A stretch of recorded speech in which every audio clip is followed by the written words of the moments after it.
नमस्कार। पुनः जो है हम लोग एक ऐसे टॉपिक जो इस समय चर्चा का विषय है, गांव, गली, मोहल्ले, कॉलोनी, शहर, सभी जगह जनगणना की चर्चा हो रही है। देश में मुद्दा बना था एसआईआर, जिसमें सभी को पता हो गया था कि निर्वाचन आयोग चुनाव में अपने निर्वाचित कैंडिडेट के डेटा को कलेक्ट करने के लिए एसआईआर करा रहा है।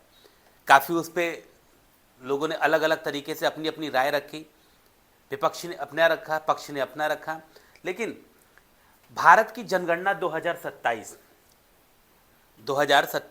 वैसे ही युद्ध के स्तर पे गांव गांव, गली गली शुरू हो चुकी है, जिसमें सभी लोग एक मत होकर, एक राय बनाकर इसमें प्रतिभाग कर रहे हैं। और भारत की जनगणना 2027, जो कि नाम इसमें 2027 है, ये एक महत्वपूर्ण विषय क्यों है? क्योंकि कई बार आपने पार्लियामेंट को अगर सुना होगा, उसमें बार बार मुद्दा उठ रहा होगा कि विपक्ष कहता होगा कि इतनी सत्ता पक्ष पे कि जनगणना होनी चाहिए, जाति जनगणना होनी चाहिए। ठीक, तो जनगणना किस चीज़ की हो रही है? जनगणना कोई नई चीज़ नहीं है। अगर इसकी बात करें तो ये सबसे पहले जो जनगणना हुई थी भारत में वो 1872 में हुई थी, और अभी तक के रिकॉर्ड में जनगणना पुनः हो रही है। हर 10 वर्ष के बाद एक प्राविधान बनाया गया कि हम अपने देश की जनगणना कराएंगे। जनगणना एक अच्छा विषय भी है कि जनगणना मतलब सत्ता पक्ष को या सरकार में कितने लोग भारत में रह रहे हैं, किस प्रकार से जनसंख्या वृद्धि हो रही है, किस प्रकार से मकान निर्मित हो रहे हैं, तो इसलिए जनगणनाएं होनी चाहिए। तो 10 वर्ष बाद सरकार कराती है, लेकिन इस बार डिजिटल मोड में सारी जनगणना हो रही है। इसलिए ये और भी अहम विषय है, क्योंकि सारा डेटा किस पे हो रहा है? ऑनलाइन हो रहा है। मतलब एक एक डेटा फीड होने वाला है किस प्रकार से? ऑनलाइन। इसलिए मैं लोगों को कहूँगा, जो लोग मतलब क्षेत्र में हैं, जनता है, जागरूक है, आप अपने मकान की जनगणना, अगर आपके पास कर्मचारी पहुंचते हैं तो आप उसकी जनगणना बेहतर तरीके से कराइए, क्योंकि जनगणना एक ऐसा विषय है जिससे भारत की इकोनॉमी को मदद मिलती है। एक बार हम देखते हैं कि जनगणना किस स्तर पे हो रही है। सेंसस नई दिल्ली, होम मिनिस्ट्री का है ये जो जनगणना करा रही है। censusindia.gov.in माध्यम, विषय क्या क्या रखा गया है। अगर हम इसकी स्टार्टअप की बात करें तो एक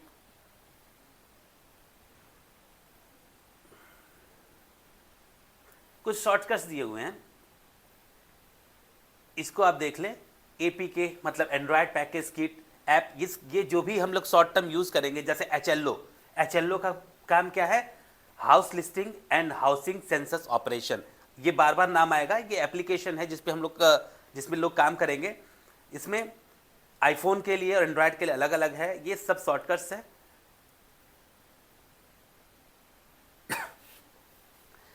जनगणना के लिए 2 लोग नामित किए गए हैं, एक है प्रगणक और दूसरा है पर्यवेक्षक। पर्यवेक्षक मतलब सुपरवाइजर, और एक पर्सन है प्रगणक, जिसका काम है वो आपके पास जाएंगे और घर घर आपके लिए क्या क्या काम करेंगे। सबसे पहले प्रगणक मोबाइल ऐप, चार्ज अधिकारी से एचएलबी का मानचित्र प्राप्त करें, क्षेत्र में एचएलबी सीमाओं को सत्यापन करें, सड़कों, गलियों, लैंडमार्क आदि की पहचान करें, भवनों को यथाक्रम उत्तर पश्चिम, दक्षिण पूर्व पहचान करें एवं भवन जनगणना मकानों की नंबरिंग करें, मुद्रित सीट पर नजरी नक्शा बनाएंगे, एचएलबी ऐप इंस्टॉल करें एवं लॉगिन करें, नजरी नक्शे से भवनों एवं जनगणना मकान की अपेक्षित संख्या भरें, घर घर जाकर मोबाइल ऐप में सूचना दर्ज करना प्रारंभ करें। मतलब ये सबका कार्य वितरण किया गया है कि प्रगणक क्या करेंगे। प्रगणक का काम अगर सिंपली समझिए कि वो डोर टू डोर आपके पास जाएंगे और आपके पूरे मकान की संख्या, कितने पर्सन रह रहे हैं, किस तरह की चीज़ों को वो काउंट करेंगे,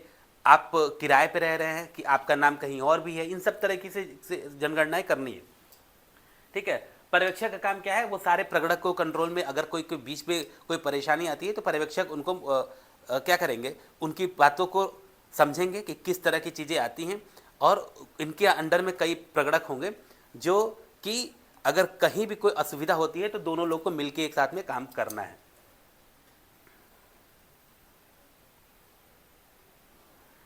इंपॉर्टेंट चीज अगर देखी जाए तो इस पे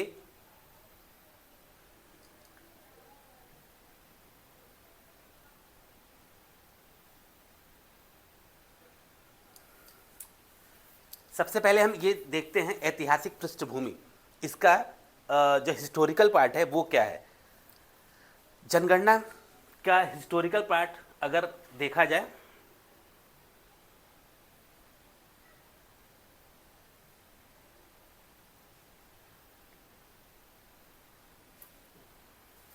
देखिए इंपॉर्टेंट रूप में देखेंगे तो भारत की जनगणना अपने समृद्ध परंपरा के कारण विश्व की सर्वश्रेष्ठ जनगणनाओं में से एक मानी जाती है तथा यह विश्व के सबसे बड़े प्रशासनिक कार्यों में शामिल है। मतलब इसको कोई चाह के भी डिनाई नहीं कर सकता, जिसका कार्य इसमें लगा हुआ है, जिसकी ड्यूटी इसमें लगी हुई है, उनको ये काम करना ही है, क्योंकि ये सीधे आपके कर्मचारी एक्ट के माध्यम से आपको यह सबसे बड़ी प्रशासनिक दायित्व माना जाता है कि आपको यह कार्य करना है।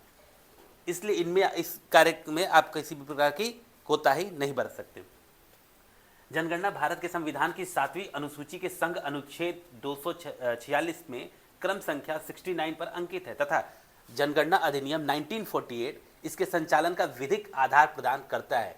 भारत में प्रथम जनगणना वर्ष 1872 में कराई गई थी।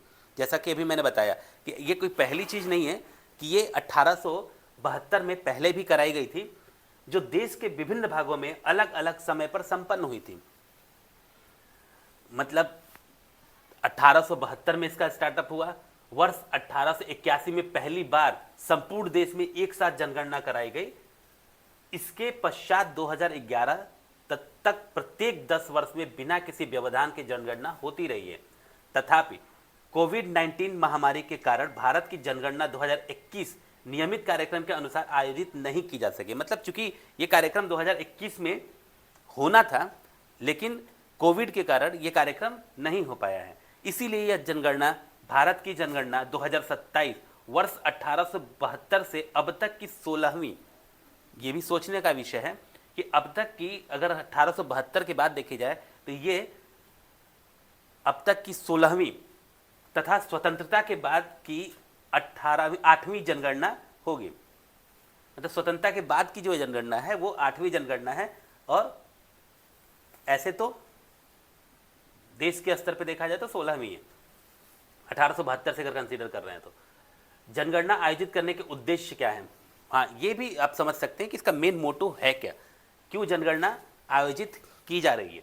तो जनगणना आयोजित करने का मुख्य उद्देश्य है भारतीय जनगणना जनसांख्यिकी, जनसंख्या की विशेषताएं, आर्थिक गतिविधि, साक्षरता एवं शिक्षा, आवास एवं घरेलू सुविधाएं, शहरीकरण, प्रजनन, अनुसूचित जातियां एवं अनुसूचित जनजातियां, भाषा, धर्म, प्रवचन, दिव्यांगता तथा अन्य अनेक सामाजिक, सांस्कृतिक एवं जनसांख्यिकी आंकड़ों का सबसे विश्वसनीय स्रोत है। मतलब अगर जनगणना हो रही है तो आप ये समझ जाइए कि आपकी मकान गिनती हो रही है, आपके घर में कितने वाहन है वो भी गिनती होना है, कितने पर्सन रह रहे हैं वो भी।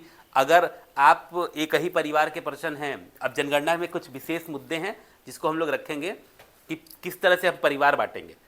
मतलब एक मकान है, ठीक है, अब उसमें अगर एक दरवाज़ा है, मान लीजिए कि आपके मकान में एंटर करते हैं, अब उसमें कई फ्लैट्स हैं। भाई आज के डेट में अपार्टमेंट का सिस्टम भी चल रहा है, फ्लैट्स का सिस्टम भी चल रहा है, तो क्या हम उनको अलग अलग परिवार मानेंगे? कैसे डिसाइड करेंगे कि ये एक परिवार है कि नहीं? एक ही फैमिली है, अगर वो अपने घर में रह रही है, ठीक है, और उस घर में रसोइयाँ मतलब किचन अगर अलग अलग है तो उसको हम अलग अलग परिवार मानेंगे, ठीक है। हमको यहाँ जनगणना से कहीं मतलब ब्लड रिलेशन से नहीं है, ये चीज़ भी आप ध्यान रखिए। जनगणना करने वाले लोग कहीं भी इस चीज़ को कंसीडर नहीं करेंगे या कि आपका कोई ब्लड रिलेशन है, ठीक। इसलिए वहाँ पे जो भी चीज़ें डाली जा रही हैं ये मान के आप रखिए कि अगर किचन अलग है तो आपका परिवार अलग माना जाएगा।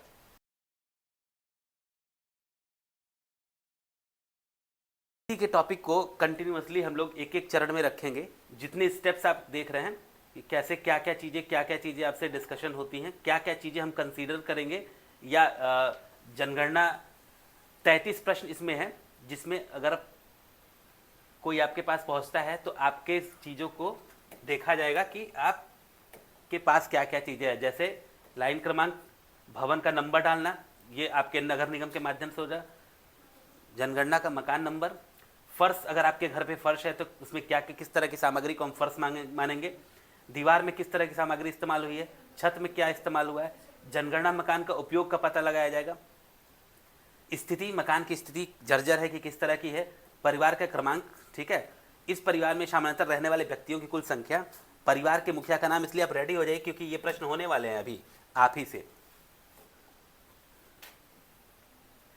फिर लिंग, महिला पुरुष, यदि अनुसूचित जाति या अनुसूचित जनजाति या अन्य, मतलब ये कैटेगरी है तो भी ये भी प्रश्न बनेंगे। इस मकान के स्वामित्व की स्थिति, मतलब मालिक कौन है, ठीक है, मुखिया कौन है, इस परिवार के पास रहने के लिए उपलब्ध कमरों की संख्या, अगर आपके घर में कई कमरे हैं, ठीक है, तो उसको भी देखा जाएगा कि आपने कितने कमरे बनवाए हैं। इस पर अभी विशेष चर्चा करेंगे हम लोग बाद में।